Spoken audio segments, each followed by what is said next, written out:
বলছি আজকে new Alipur পুনর্মিলন cultural সোসাইটির পক্ষ থেকে একটা ছোট উদ্যোগ নিয়েছে।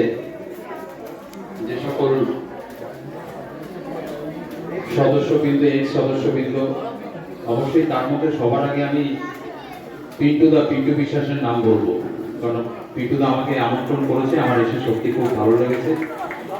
আমাদের মধ্যে 112 নম্বর ওয়ার্ডের আমাদের মাননীয় পৌর প্রতিনিধি গোপাল রায় মহাশয়, বিশিষ্ট সমাজসেবী।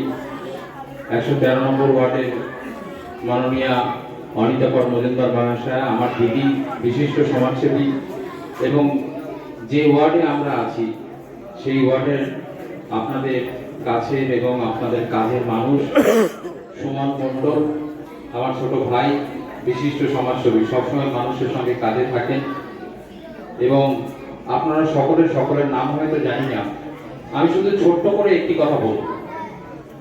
সেটা হচ্ছে যে যখন একটুখানি সামর্থ্য হয় তখন আমাদের প্রত্যেকের এটা কর্তব্য যে পে ব্যাক টু সোসাইটি, যেটা ডক্টর বি.আর. আম্বেদকর যখন সংবিধান রচনা করেছিলেন তখন দেখেছিলেন যে সারা ভারতবর্ষের বিভিন্ন জাতি, বিভিন্ন ধর্ম, উঁচু নিচু, অনেক গরিব মানুষ সারা ভারতবর্ষ ছড়িয়ে ছিটিয়ে রয়েছে।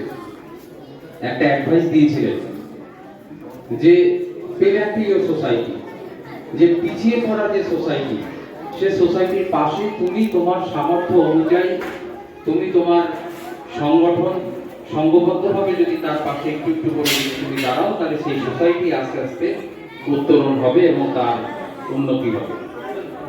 এখানে একটা ছোট স্কুল, এত ছোট ছোট বাচ্চা এবং পিছিয়ে পড়া অংশের মানুষ, এদের পাশে যদি আমরা দাঁড়াতে পারি, আমাদের যেমন মনের শান্তি হবে, আমাদের যেমন আত্মার তুষ্টি হবে, তেমনি এই সোসাইটির মানুষগুলোর জন্য আমরা কিছু একটা করতে পারলাম, এটা আমাদের সমাজের জন্য খুব জরুরি দরকারি।